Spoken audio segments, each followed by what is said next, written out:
what I'm interested to know is how does the mocap process go? Only make that. Like, what is it, and how is the process? Well, at this time, there was no such thing as motion capture. There was no such thing as Photoshop. So everything was really, really, it was very primitive.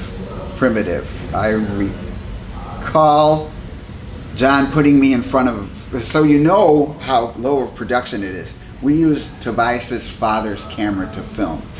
So there were some days that we were going to film, and John was like, "Oh, I forgot to call my dad to ask for permission. Can you film tomorrow?" So there were days it was that low budget. Two, we didn't really have like the story grew as we filmed.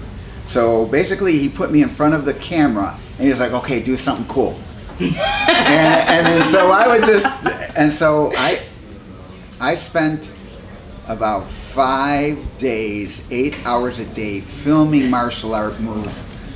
Even before, you'll see behind the scene footage right now. So that is not like from one of those 5 days, 40 or 50 hours.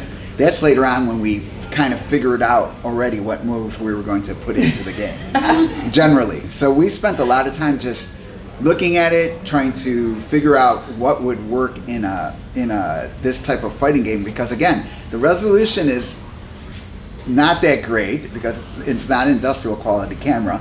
So a lot of times he would say, do a move and then change it. Do it 3 times, then change it. So at the beginning, like when we're punching, I'm punching like this 3 times. Okay, I'm going to try to punch like this.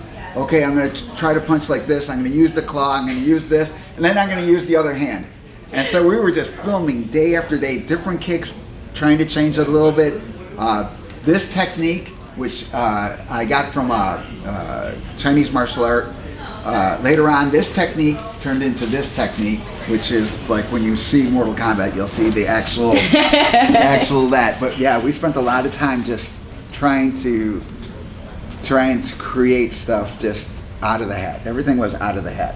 And was every for each character, because I know you did a few, you did the ninjas, Scorpion, Reptile, but you also did Johnny Cage. Did you create a different skill set for each one, or was it kind of the same? If you look at the first 2 games, we made sure that each character had a different style. Would throw a different technique, slightly different. One, it was not only because we were geeky and we thought, like, you know, because being like creative, when you see that, you'll be like, oh, that guy does the exact same thing as this guy, and we didn't want that. We wanted to make sure that everybody could put their own personality into the character, and so the characters too would be developed. Their personalities would be developed at that time. Meaning Johnny Cage, originally Johnny Cage was modeled after Daniel Rad from Iron Fist. Okay. So a lot of people think it's Van Damme, but actually that's the company when they finally were like, oh, you guys are awesome. Now we're going to take control of Mortal Kombat, and it's no longer going to be how you created it. We're going to say what we think about the game, which is they own it, so they have the right to change it like that, I guess. But like originally, John would be like, okay, come out. He goes, come out and get into the fighting stance. And so I'd be like, well, I'm a Hollywood star, so I'm gonna go like this, wave, and then get in the fighting stance. And so I did that like 3 times. And then John was like, okay, what else? And then I was like, okay, well, I'm gonna blow kisses and then do that and then break into the stance. And so that was like the process remembering all of this in.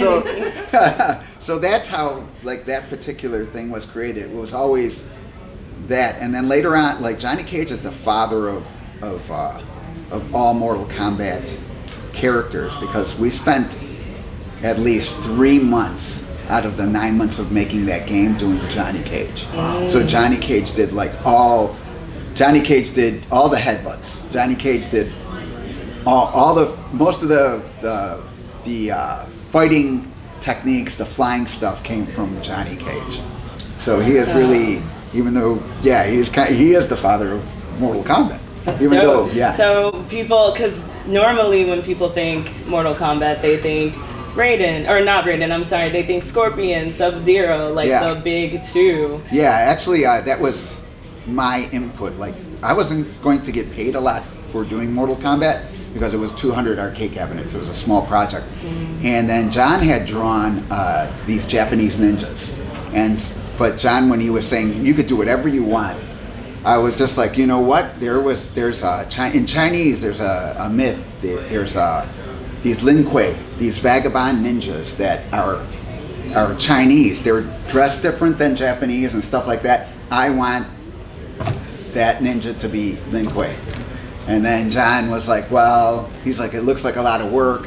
And I was like, well, you said I could have whatever I want, and I want that. And I want that. Because again, if I wasn't going to do the project, then the project wasn't going to go forward because I was the martial artist. Yeah. You know what I mean? And I was just, and I was like, this is what I want. I want the Lin Kuei, and they're going to be dressed like this. And John was like, well, I'm going to add a little color because otherwise they're all black. You're not going to be able to see it. Right. See them. They're going to be, actually, like Noob Saibot is the original, what the Lin Kuei or the original ninjas were going to look like.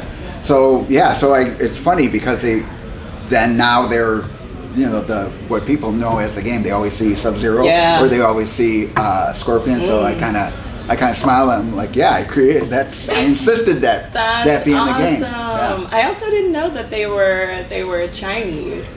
Yeah, That's they have really like the cool. Chinese armor type design on them, so that they were. And again, I did it because, and it's the late '80s, early '90s, so everything is Japanese ninjas. You know what I mean? There's like Shokashugi. He has his whole series on Japanese ninjas, and